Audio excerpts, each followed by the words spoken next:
प्रदेश की पूर्व मुख्यमंत्री वसुंधरा राजे, जिन्होंने पार्टी के बड़े बड़े नेताओं को लाइन में लगा दिया, उनका समर्थन लिया, यहां तक कि केंद्र तक फोन घुमा दिया। किसके लिए?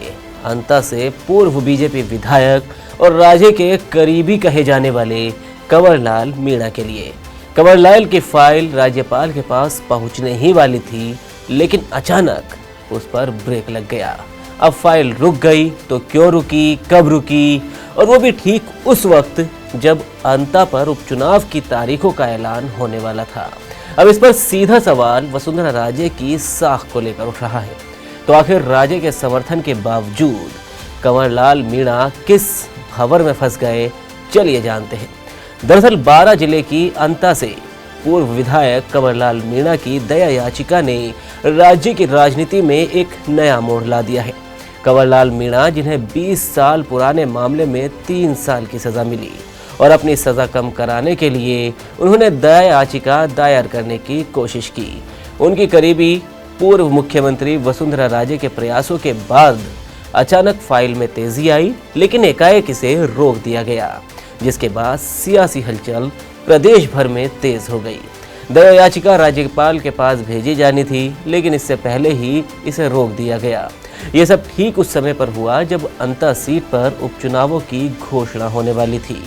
एक खबर के मुताबिक वसुंधरा राजे ने इस याचिका के समर्थन में बड़े बड़े नेताओं को भी सहमत किया, लेकिन ये फाइल गति भी पकड़ने लगी। हालांकि जब ये फाइल राज्यपाल के पास पहुंचने वाली थी तो उसे रोक दिया गया, और जब इस फाइल की चर्चा हो रही थी और कहा जा रहा था कि भजनलाल सरकार ने इस फाइल को मंजूरी दे दी है और अब राज्यपाल के पास दया याचिका भेज दी जाएगी, जिसके बाद उन्हें क्षमा कर दिया जाएगा और या तो उनकी सज़ा कम हो जाएगी या फिर इस सज़ा ही ख़त्म कर दी जाएगी।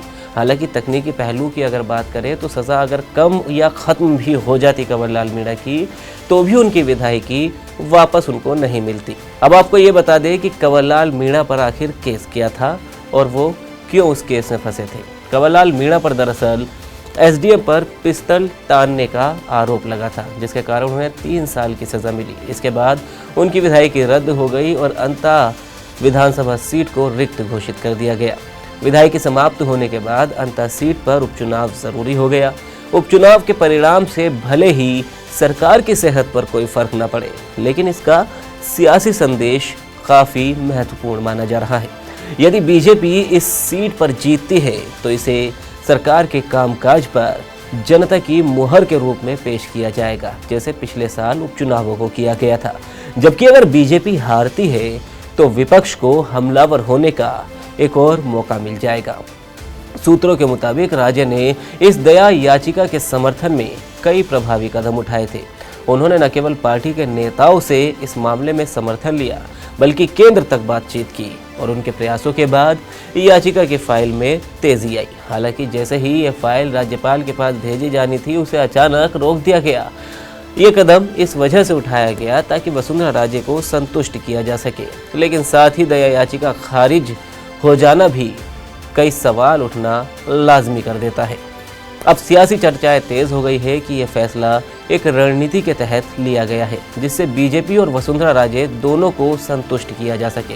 हालांकि राजे के जोर लगाने के बाद भी कंवरलाल मीणा की दया याचिका राज्यपाल के पास ना पहुंचने से सवाल उठने लगा है कि क्या वसुंधरा राजे कहीं फिर से हावी ना हो जाए, इसलिए इस रणनीति को अपनाया गया और उनकी फाइल को राज्यपाल के पास भेजने से पहले ही रोक दिया गया।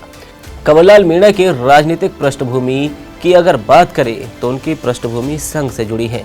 वे भाजपा के बड़े नेताओं से करीबी रिश्ते रखते हैं और उनके संघ परिवार से भी गहरे संबंध बताए जाते हैं। उनके लिए सजा और विधायकी का मसला सिर्फ व्यक्तिगत नहीं था, बल्कि पार्टी और क्षेत्रीय राजनीति से भी जुड़ा हुआ माना जाता है।